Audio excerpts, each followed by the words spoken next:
Glad to welcome her. Join me in welcoming this wonderful woman.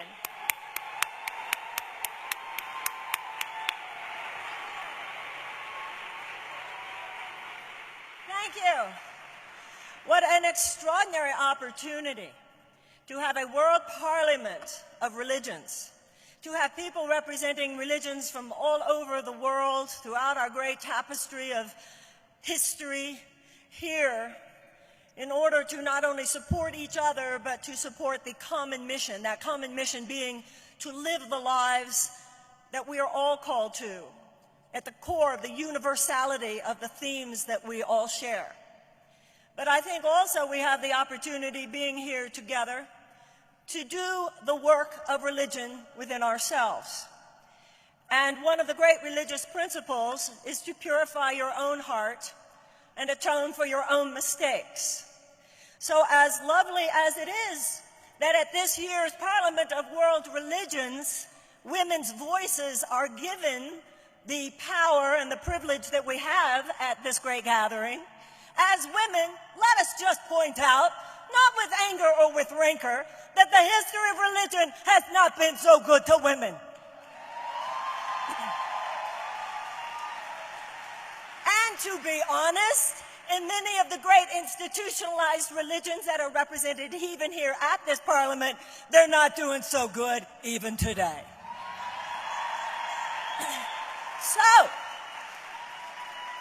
So let's take a moment to atone in our hearts to be honest and be real. Because religion, when it refuses to be honest and refuses to be real, allows itself merely to be co-opted by the very forces we are here to protect human beings from. And that is why many of the female voices rising today in religious fervor, forming a new vortex of priestesshood, are finding ourselves at sometimes working within religious institutions, at other times not welcomed in our true femaleness and practicing our priestesshood elsewhere. Every woman here who is a healer is a priestess. Every woman here who is a teacher or an educator is a priestess. Every woman here who feels in her heart that she was sent by divine mission, the same small voice for God that not only leads the great religious figures to perform their divine mission, but which Mahatma Gandhi said was the leader of the Indian independence movement. No matter whether it's political or religious or educational or business or science or politics, whatever, we are here, and this is the true religious calling, to answer to that small, still voice within and lay it down wherever we are.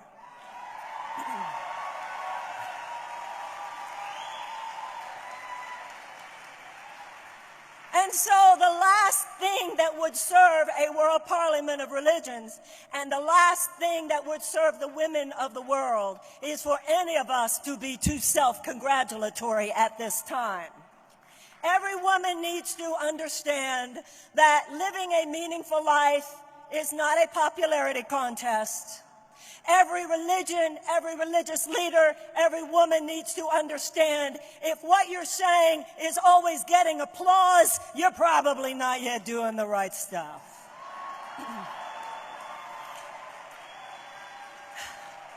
Because if we are to truly stand for the reclamation of the heart of humanity, we must remember that we live today on a planet that is not organized according to principles that reclaim the heart of humanity. World civilization today is predicated on principles that break the heart of humanity. World civilization today is predicated on principles that foster separation and not unity, that foster greed over humanitarianism, and that foster devolution and destruction and decay of the earth and the living things upon it more than the rebirth of the possibilities divinely inspired in all of us, by which we might become a human race at peace with each other, with our God, and with our planet. So when we talk about nonviolent resistance, don't just concentrate on the nonviolent part, also concentrate on the resistance parts. Let us remember the women on the planet today who are raped, who are tortured, whose children are killed, whose husbands are killed, whose brothers are killed, who they themselves are killed, and sometimes, yes, in the name of religion. Let us not forget that. And let us not forget that to speak in real solidarity with such women, I ask myself, for instance, as an American woman, what if every American woman had laid down on the highways across America and said, no, you will not invade Iraq. No, you will not do that to the women of Iraq. No, you will not do that to their children. No, you will not bomb their homes.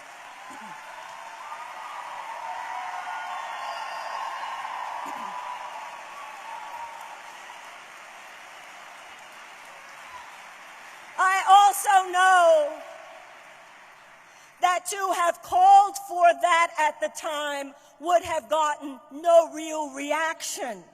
But we, you, I, this is our job. Let us create our societies in whatever area we are. If you're an educator, if you're a healer, if you're a religious leader, if you're whatever you do, let us prepare the ground, fertilize the soil, prepare the listening, so that as women do find their voices and men find their voices, we must remember that passionate, free-thinking women have never been deeply appreciated by the great religions of the world, because passionate, free-thinking women raise passionate, free-thinking children, and passionate, free-thinking children grow up to be passionate, free-thinking adults, and passionate, free-thinking adults are very difficult to manipulate and almost impossible to control.